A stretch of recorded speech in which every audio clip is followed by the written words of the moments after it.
নমস্কার বন্ধুরা, সংসারের রীতিকথায় সবাইকে স্বাগত জানিয়ে আমি তনুশ্রী চলে এসেছি নতুন একটা রেসিপি নিয়ে। এখন তো শীতকালে দেখবেন বেশ একটু গরম ভাতের সাথে ভর্তা ভাজাভুজি এসব খেতে ভালো লাগে। তো অনেক রকম ভর্তাই তো আমরা খাই। আজকে আমি আপনাদের একটা ভর্তা দেখাবো, একদম নতুন রেসিপি। সঙ্গে থাকুন, দেখতে থাকুন। পালং শাক আমরা তো অনেক রকমভাবে রান্না করেছি, কিন্তু পালং শাকের ভর্তা এটা কিন্তু সচরাচর আমরা করি না। আজকে আমার এই রেসিপিটা দেখুন, দেখলে বুঝতে পারবেন যে পালং শাকের ভর্তাও কিভাবে বানানো যায়। তাহলে আর দেরি না করে রান্নাটাই শুরু করে দিন। একদম খুব চটজলদি হয়ে যায়, আর এত কম সময় লাগে আপনারা না দেখলে বুঝতেই পারবেন না। আর খেতে দুর্দান্ত স্বাদ হয়। আমি তো আপনাদের অনুরোধ করব, একবার হলেও কিন্তু বানিয়ে দেখবেন। দুর্দান্ত স্বাদ হয়। গরম ভাতের সাথে এক থালা ভাত আপনার এটা দিয়েই খাওয়া হয়ে যাবে। এই ভর্তা একবার যদি খান গরম ভাতের সাথে, এক থালা ভাত তো আপনি এটা দিয়েই খেয়ে নিতে পারবেন, আর অন্য কোনো কিছুর দরকারই হবে না। তাহলে চলুন কথা না বাড়িয়ে মূল রেসিপিতে চলে যাই। এখানে আমি এক আঁটি পালং শাক নিয়েছি। এবার পালং শাকের এই গোড়ার দিকগুলো নেব না, এই পাতার দিকগুলো নেব। ভালো করে ধুয়ে নেব প্রথমে।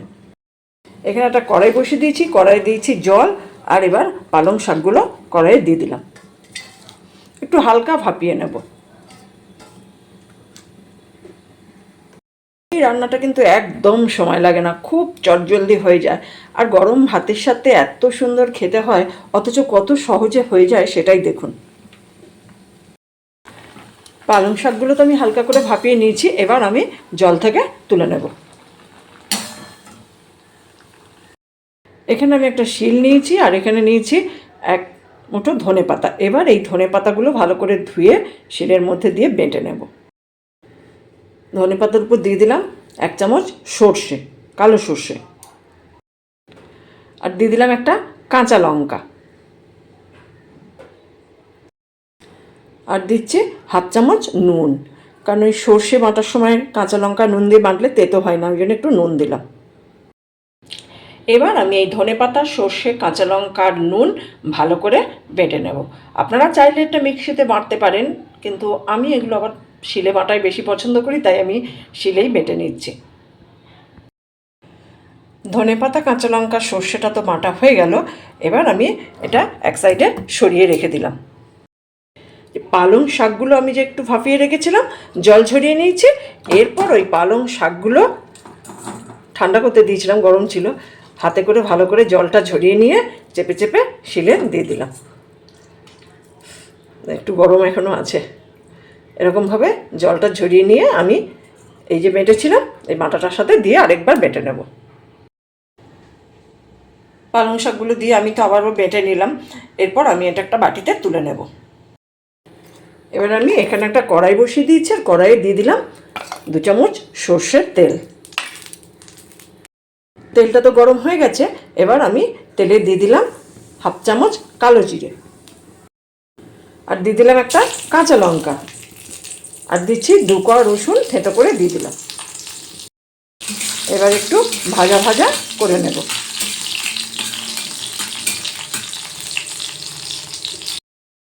এবার যে ধনেপাতা পালং শাকের পেস্ট বানিয়ে রেখেছিলাম সেটা দিয়ে দিলাম। এবার দিয়ে দিলাম পরিমাণ মতো নুন। এবার এটা ভালো করে ভাজা ভাজা করে নিতে হবে, একটু শুকনো শুকনো হবে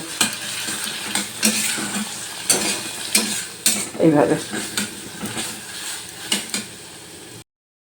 রান্নাটা তো বেশ শুকনো শুকনো হয়ে গেছে। এবার আমি গ্যাসটা অফ করে দিচ্ছি। এটা এরকম শুকনো শুকনোই হবে। তারপর আপনাদের দেখাচ্ছি। গরম ভাতের সাথে একবার যদি খান, স্বাদ ভুলতে পারবেন না। দুর্দান্ত স্বাদ হয়। একবার হলেও কিন্তু বাড়িতে খেয়ে দেখবেন। আর একদম তো বেশি সময়ই লাগে না, কত কম সময়ে হয়ে যায়। আর উপকরণ তো নেই, কোনো মশলা টশলার তো ব্যাপারই নেই। এইগুলো তো আমাদের হাতের কাছেই থাকে। শুধু বাজার থেকে ধনেপাতা আর পালং শাক নিয়ে আসলে, আর এখন শীতকাল, এখন তো বাজারে ধনেপাতা পালং শাক এইসবই পাওয়া যায়। আর এই যখন নিয়ে আসবে একবার রান্নাটা করে দেখবেন, কত সুন্দর খেতে লাগে। এক থালা ভাত আপনার এটা দিয়েই খাওয়া হয়ে যাবে। একদম রেডি হয়ে গেল পালং শাক আর ধনেপাতার ভর্তা।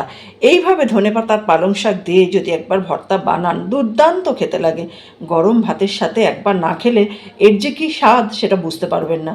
তাই আমি আপনাদের অনুরোধ করব, একবার হলেও বাড়িতে বানিয়ে দেখবেন।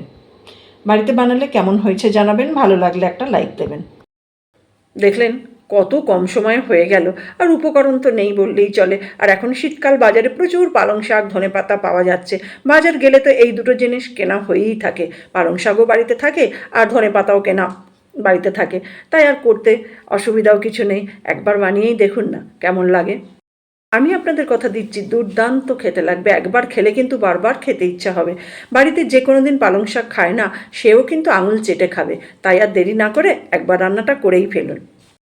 আর কত সুন্দর দেখতে লাগছে সেটা একবার দেখুন। ভর্তা তো অনেক খেলেন, একবার এই ভর্তাটা বানিয়ে দেখুন। আমার রেসিপিটা ফলো করে বাড়িতে বানালে কেমন হয়েছে জানাবেন, ভালো লাগলে একটা লাইক দেবেন। যারা এখনও আমার চ্যানেলটা সাবস্ক্রাইব করেননি তাদের অনুরোধ করব আমার চ্যানেলটা সাবস্ক্রাইব করে নেওয়ার জন্য। আর অলরেডি যারা সাবস্ক্রাইব করেছেন, আমার সঙ্গে আছেন, পাশে আছেন, তাদের তো অসংখ্য ধন্যবাদ। এইভাবে আমার সঙ্গে থাকুন, পাশে থাকুন, সবাই ভালো থাকুন, সুস্থ থাকুন। দেখা হবে অন্য কোনো দিন অন্য কোনো ভিডিও নিয়ে। ভালো থাকবেন সবাই।